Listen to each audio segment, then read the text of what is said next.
Arkansas has fired Sam Pittman, and I don't think anybody is really all that shocked by that development. They were losing 42-13 at home to Notre Dame on Saturday in a game where Irish players were setting offensive records. They were not competitive. And ultimately, a guy who was on the mild to hot seat coming into the season blew a game against Ole Miss, blew an 18-point lead on the road at Memphis, and then gets demolished by Notre Dame in front of a home crowd that left before halftime. It was bound to happen. And I don't think that everybody who wants to go through the candidate list, go through what went right, what went wrong, what were the high points, etc. of Sam Pittman, I don't think those people are wrong for going through all of those different things. But I do think that there is a different question that needs answered, and I don't think Arkansas fans are going to like it. And I think that that is, what is the Arkansas job in 2025? How high profile of a job is that? Because if you look at the SEC as a whole, where does the Arkansas job as a you can have success here on a 1 through 16 list, where does that job rank? I think Arkansas fans would tell you, oh, it's 6 or 7, maybe 8 at the lowest. And I'm here to tell you that it might be 12 or 13.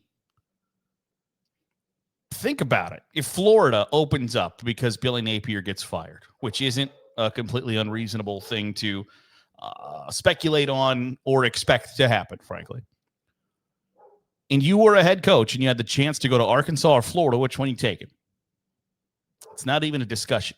If Lane Kiffin were to leave Ole Miss for Florida, would you take the Ole Miss job or the Arkansas job? I think a vast majority of people would take the Ole Miss job. If Auburn were to fire Hugh Freeze because their offense continues to be terrible, you got to hire, and you had the opportunity to take the Auburn job or the Arkansas job, which one are you taking? It's probably not Arkansas. Now, I think in the grand scheme of things, is Arkansas a better job than Virginia Tech, UCLA, Oklahoma State? Yeah, I think probably. And I think that's why it's a somewhat wise move for them to fire Sam Pittman now and say, hey, we are open for business. You got some interest in this thing? Send me your resume because we are interested.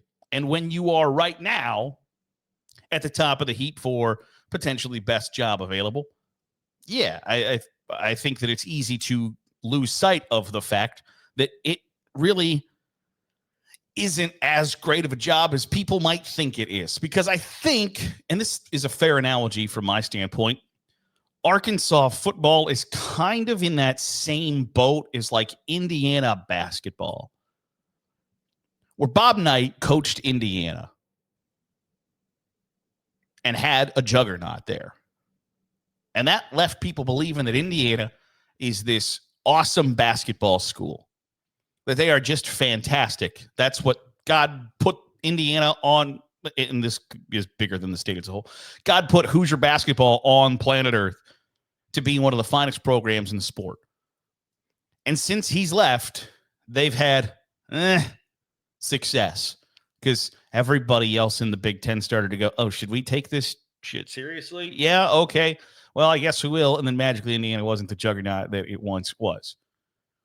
And Frank Broyles did a great job at Arkansas, and Lou Holtz did an all right job at Arkansas. But you start to go through kind of the like, okay, Houston Nutt did a pretty good job at Arkansas, but did he get everything he could out of that job? Yeah, probably. The idea that the Razorbacks are, with the right coach, going to be a national championship caliber program feels incorrect. Because you had and believe me, it pains me to say this, you had a coach like Brett Bielema who was fantastic at Wisconsin, went to Arkansas, struggled, got fired. Now has Illinois ranked earlier this season in the top 10. In the top 10. Then got their ass kicked by Indiana and fell out of the top 10. But Illinois is not a real great, easy job to get a team to the top 10 in because very few other people have done it. And so I look at that job, and it might just have been, I think fit matters ultimately. And Brett Bielema might not have been a great fit at Arkansas. But if you have success everywhere else and then not at one place, and again, I think fit matters, I think it says a lot more about the place than it does the person. There's a lot of talk about whether Kalen DeBoer is the right person to coach the Alabama Crimson Tide. And I think that you can have that conversation, but I don't think Alabama wants to because Kalen DeBoer's been uber successful everywhere else he's been. And if he doesn't find a success at Alabama, and I know that this is a weird conversation to have after 2 days after they beat Georgia, but the point still stands. If he doesn't succeed at Alabama, I think that says a lot about Alabama as much as it does Kalen DeBoer. And I think Arkansas has to have that kind of thought process and conversation within itself of, hey, what are we? What should our expectations be? Because I think there's a sizable portion of the college football world who looks at that and goes, what the hell do you think do you think you're that much better than what Sam Pittman was providing you? Because I don't know that the answer to that question is unequivocally yes. Now, the last 3 weeks have not gone well.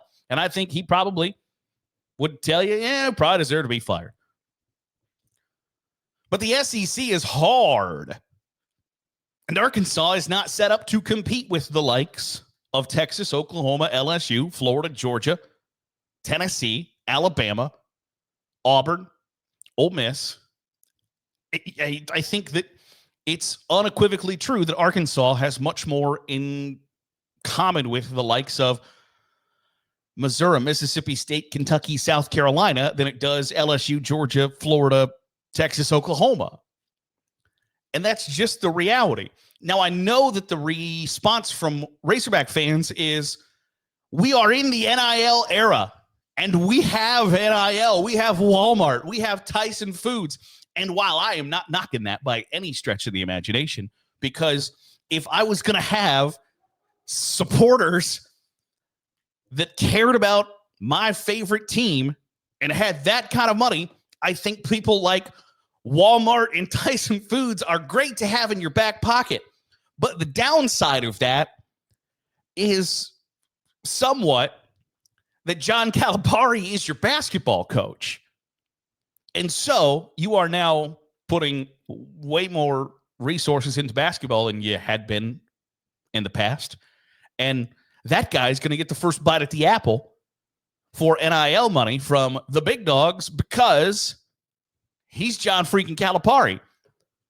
Now, I know Hunter Yurachek, the AD at Arkansas, has gone big game hunting, as evidenced by the fact that John Calipari is the head basketball coach at Arkansas. He left Kentucky to come to Arkansas, which means there's obviously commitment, there's obviously support, and there's obviously, from one of the best college basketball coaches of all time, a belief that they are committed to winning, which only helps Arkansas. But compared to the schools that I listed off earlier, Texas, Oklahoma, LSU, Alabama, Florida, Georgia, Tennessee, can Arkansas just flat out outspend those teams to success and prosperity? I would think the answer to that question is no.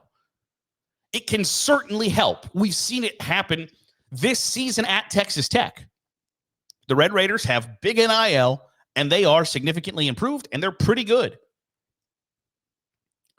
But if you're Arkansas, do you want to aspire to be Texas Tech? I would guess the answer to that question is hell no. That they want to aspire to be Texas, Oklahoma, LSU, Alabama, Florida, Georgia, Tennessee. And I don't know how they get there. I know that there is history and tradition there because they've had undeniable success in the past, but it hasn't been all that recent. And I think it's fair to question why that is and whether you can recapture the magic that you once had in the 60s, 70s, and 80s. In today's college football recruit, that's a long time ago. A long time ago. And so what is Arkansas in 2025? I think, frankly, it's probably a stepping stone job to somebody who's not from Arkansas or who has the ties to Arkansas. And I think that's true of a lot more programs than you think. But is somebody going to spend the rest of their career at Arkansas? Probably not, because if you go there and win, the likes of Texas, Oklahoma, LSU, Alabama, Florida, Georgia, Tennessee are going to come calling. And if you have a coach who's interested in winning a national championship or being a national championship caliber program, can you do that in Fayetteville? I don't know that the answer to that question is yes. And I think that's a tough pill to swallow for a lot of folks.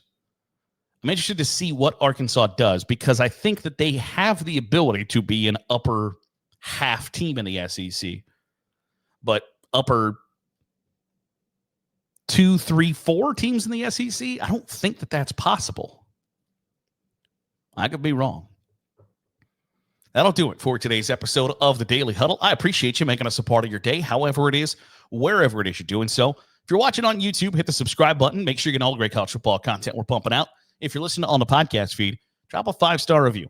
It goes a long way in helping out the channel. I'll see you tomorrow for another episode of the Daily Huddle.